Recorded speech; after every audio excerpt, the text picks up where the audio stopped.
پہلے انہیں بتانے دو کہ انہوں نے ہمارے ساتھ اتنا بڑا فراڈ کیوں کیا ہے۔ جویریہ اس کے پاس نہیں آئی تھی۔ اپنے سے کم عمر مرد خاندان کی مرضی کے بغیر شادی، گھر والوں سے بغاوت، طلاق، اولاد کی باپ کے نام کے بغیر پرورش، جد و جہد، قربانی، ٹھوکریں، اولاد کا کریئر، میں انہیں کیا کیا بتاؤں گی، کیا کیا چھپاؤں گی، اور میں 24 سال بعد بھی وہیں کھڑی ہوں کٹہرے میں، خطاوار، گنہگار۔ مگر ٹھیک ہے، میرے ساتھ ایسا ہی ہونا چاہیے تھا۔ میں نے غلطی کی تھی، مجھے اس کی سزا کو بھی قبول کرنا چاہیے، اس نے سوچا تھا۔ تم ٹھیک کہہ رہی ہو، میں نے تم لوگوں سے جھوٹ بولا تھا، فراڈ کیا تھا۔ مجھے تم لوگوں کو سچ بتا دینا چاہیے تھا، تمہیں فریب میں نہیں رکھنا چاہیے تھا، مگر میرے پاس دوسرا کوئی راستہ نہیں تھا۔ میں تم لوگوں کو بچانا چاہتی تھی۔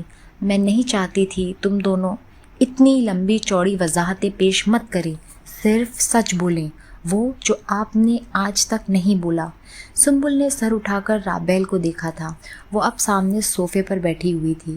اسے یاد آیا تھا، اس کی آنکھوں میں شناسائی کی کوئی چمک نہیں تھی۔ اسے یاد آیا تھا حسن سے آخری ملاقات میں بھی اسے اسی طرح وہ دیکھ رہا تھا۔ ٹھیک ہے، مجھے ان کو سب کچھ بتا دینا چاہیے، چاہے وہ کتنا ہی تلخ، کتنا ہی تکلیف دہ کیوں نہ ہو، اس نے سوچا تھا۔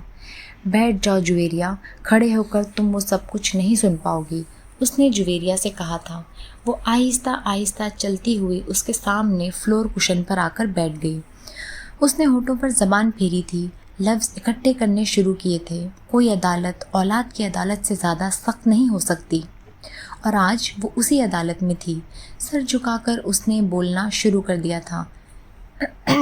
اپنی زندگی کی کہانی، اپنا بیک گراؤنڈ، والد کی بیماری، تعلیم ادھوری چھوڑنا، نرسنگ جوائن کرنا، بہن بھائیوں کے لیے ایثار، حسن سے پہلی ملاقات، اس کا تعاقب کرنا، اس کا بچنے کی کوشش کرنا، حسن کی ضد، اس کی باتیں، شادی کا پرپوزل، اس کا ہار ماننا، حسن کی محبت میں گرفتار ہونا، گھر والوں کا شادی کی اجازت نہ دینا، اس کی ضد، حسن سے خفیہ شادی، حسن کا رویہ، ان دونوں کی پیدائش، حسن کا طلاق دینا، انکوائری کے بعد ڈیموشن، حسن کے باپ کی بلیک میلنگ، اس کا شرائط قبول کرنا، انہیں حسن دانیال کی بجائے عمر جعفر کا نام دینا۔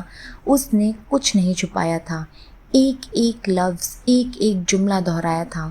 وہ سب کہہ دیا تھا جو پچھلے 24 سال سے اس کے ذہن پر نقش ہو گیا تھا۔ مجھے تم لوگوں کی پیدائش پر کوئی شرمندگی تھی، نہ پچھتاوا۔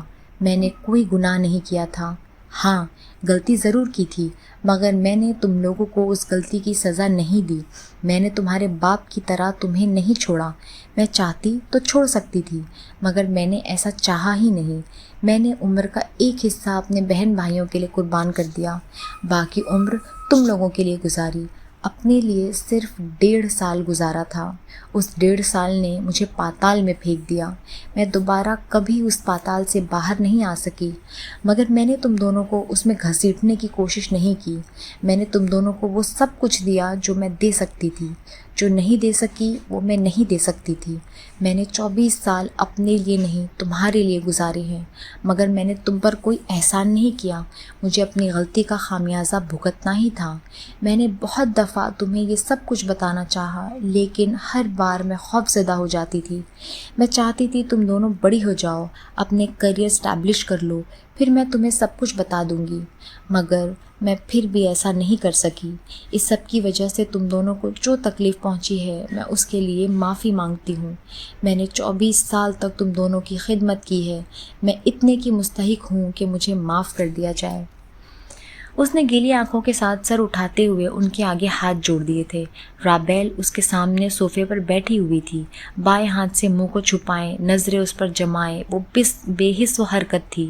اس نے جویریہ کی آنکھوں میں آنسوؤں کی چمک دیکھی تھی۔ اگلے ہی لمحے وہ بھاگتی ہوئی اس کے ساتھ آ کر لپٹ گئی تھی۔ سنبل نے اسے پھوٹ پھوٹ کر روتے دیکھا تھا، پھر وہ خود بھی اس کے کندھے پر سر رکھ کر بلند آواز میں رونے لگی تھی۔ آپ نے کوئی غلطی نہیں کی ماما، آپ نے کچھ بھی غلط نہیں کیا، آپ نے جو کچھ کیا ٹھیک کیا، مجھے آپ سے کوئی شکایت نہیں ہے، میں آپ سے محبت کرتی ہوں۔ اس کے کانوں میں جویریہ کی آواز آ رہی تھی۔ پتہ نہیں کتنی دیر وہ جویریہ کو ساتھ لگائے روتی رہی تھی۔ پھر اس نے دروازے کو ایک دھماکے سے بند کرنے کی آواز سنی تھی۔ وہ سسکتے ہوئے جویریہ سے الگ ہو گئی تھی۔ رابیل اب لاؤنج میں نہیں تھی، اس کے کمرے کا دروازہ بند تھا۔ اس نے مجھے معاف نہیں کیا، وہ ایک بار پھر سسکنے لگی تھی۔ ماما، آپ پریشان نہ ہوں، سب کچھ ٹھیک ہو جائے گا، میں اس سے بات کرتی ہوں۔ وہ اسے ہاتھ سے تھپک کر رابیل کے کمرے کی طرف چلی گئی تھی۔ 2-3 بار دروازہ زور زور سے بجانے کے بعد رابیل نے دروازہ کھول دیا تھا۔ اس کی آنکھیں خشک تھیں اور چہرہ بے تاثر۔ کیا بات ہے؟ اس نے دروازہ کھولتے ہی پوچھا تھا۔ تم اندر کیوں چلی گئی ہو؟ باہر آؤ، ہمارے ساتھ بیٹھو، جویریہ نے اس کے کندھے پر ہاتھ رکھ کر کہا تھا۔ اس نے جویریہ کا ہاتھ کندھے سے جھٹک دیا۔ میں باہر نہیں بیٹھنا چاہتی ہوں۔ تم نے مجھے معاف نہیں کیا، سنبل نے اس سے کہا تھا۔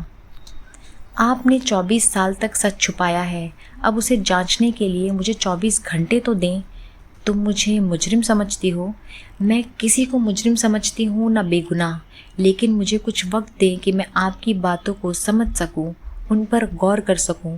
جو آپ نے کہا وہ آپ کا ورژن ہے۔ مجھے اپنے باپ کی بات بھی سننی ہے تاکہ میں جان سکوں کہ سچا کون ہے، اور اگر آپ نے ہم سے غلط بیانی کی ہے تو میں آپ کو معاف نہیں کروں گی، اور اگر آپ نے سچ بولا ہے تو میں اپنے باپ کو معاف نہیں کروں گی۔ اس نے ایک بار پھر ایک جھٹکے سے دروازہ بند کر لیا تھا۔ ماما، آپ پریشان نہ ہوں، وہ صبح تک نارمل ہو جائے گی، اسے آپ کی باتوں پر یقین آ جائے گا۔ جویریہ ایک بار پھر اس کے قریب آ کر بیٹھ گئی تھی۔ پھر کچھ دیر بعد اس نے زبردستی سنبل کو اس کے کمرے میں لا کر لٹا دیا۔ وہ پتہ نہیں کب تک جاگتی رہی تھی، پھر اس کی آنکھ لگ گئی تھی۔ صبح وہ 6 بجے اٹھی تھی۔ جویریہ اس کے پاس ہی بیڈ پر سو رہی تھی۔ وہ اٹھ کر لاؤنج میں آ گئی۔ لاؤنج کا بیرونی دروازہ کھلا ہوا تھا۔ وہ باہر آئی، بیرونی گیٹ بھی کھلا ہوا تھا۔ وہ تقریباً بھاگتے ہوئے رابیل کے کمرے میں آئی۔ اس کے کمرے کا دروازہ لاک نہیں تھا اور کمرہ خالی تھا۔ اس کا ٹریول بیگ بھی وہاں موجود نہیں تھا۔ وہ اسے بتائے بغیر راولپنڈی جا چکی تھی۔ وہ ایک شوق کے عالم میں کمرے میں کھڑی رہی۔ جنرل بابر کریم جس وقت ڈرائنگ روم میں داخل ہوئے تو کتابوں کے شیلف کے پاس کھڑی، بازو سینے پر باندھے کتابوں کا جائزہ لے رہی تھی۔ آہٹ پر ان کی طرف پلٹ گئی تھی۔ گڈ ایوننگ سر، انہوں نے اسے کہتے سنا تھا۔ اب اس نے ہاتھ پشت پر باندھ لیے تھے۔ گڈ ایوننگ، انہوں نے اس لڑکی کو گہری نظروں سے دیکھا تھا۔ لیڈی ڈاکٹرز کی مخصوص یونیفارم والی ساڑی پہنے وہ بہت دراز قد لگ رہی تھی۔ بوائے کٹ بال پنکھے کی ہوا کی وجہ سے ماتھے پر آ رہے تھے، جنہیں وہ وقتاً فوقتاً ہاتھ سے پیچھے کر رہی تھی۔ چمکدار ڈارک براؤن آنکھوں والی اس لڑکی نے انہیں کچھ چونکا دیا تھا۔ انہیں یوں لگا تھا جیسے انہوں نے اسے پہلے بھی کہیں دیکھا تھا۔ تو آپ کیپٹن ڈاکٹر رابیل جعفر ہیں، انہوں نے اس سے کہا تھا۔ اس بار انہوں نے اس کے چہرے پر ایک خوبصورت مسکراہٹ ابھرتے دیکھی تھی۔ یس سر، بیٹھیے، وہ اس سے کہتے ہوئے خود بھی صوفے پر بیٹھ گئے۔ کرنل ڈاکٹر جاوید نے فون کیا تھا مجھے کہ آپ مجھ سے ملنا چاہتی ہیں، شاید میری کتابوں کے بارے میں کچھ ڈسکس کرنا چاہتی ہیں۔ بابر کریم نے بات شروع کی تھی۔ یس سر، میں کافی عرصے سے آپ سے ملنا چاہتی تھی۔ آپ کی تقریباً ساری کتابیں پڑھی ہیں میں نے، اور آپ کے کالمز بھی پڑھتی رہی ہوں۔ آپ سے ملنے کا کافی شوق تھا مجھے، آپ بہت اچھا لکھتے ہیں۔ بابر کریم کے چہرے پر ایک فخریہ مسکراہٹ آئی تھی۔ تھینک یو، آپ کیا لیں گی؟ چائے یا کافی یا کوئی سافٹ ڈرنک؟ جو آپ لیں گے وہی۔ وہ اس کی بات پر مسکرائے تھے۔ ملازم کے آنے پر انہوں نے کافی لانے کے لیے کہا تھا۔ آپ کے فادر آرمی میں ہیں؟ آرمی میں تھے لیکن ان کی ڈیتھ ہو چکی ہے کئی سال پہلے۔ ویری سیڈ، کون سے رینک میں تھے؟ کیپٹن تھے۔ تب تو بہت بچپن میں ہی ان کی وفات ہو گئی ہوگی۔ ہاں، تب میں صرف 2 ماہ کی تھی۔ سر، آج کل آپ اور کیا لکھ رہے ہیں؟ کسی نئی کتاب پر کام کر رہے ہیں؟ رابیل نے بات بدل دی تھی۔ 2-3 کتابوں پر کام کر رہا ہوں۔ وہ اسے اپنی کتابوں کی تفصیلات بتانے لگی۔ وہ بڑی غور سے سنتی رہی۔ آپ نے میری کون کون سی کتابیں پڑھی ہیں؟ انہوں نے بات کرتے کرتے اچانک پوچھا تھا۔ بہت سی۔ پیس ریسرچ ان ساؤتھ ایشیا،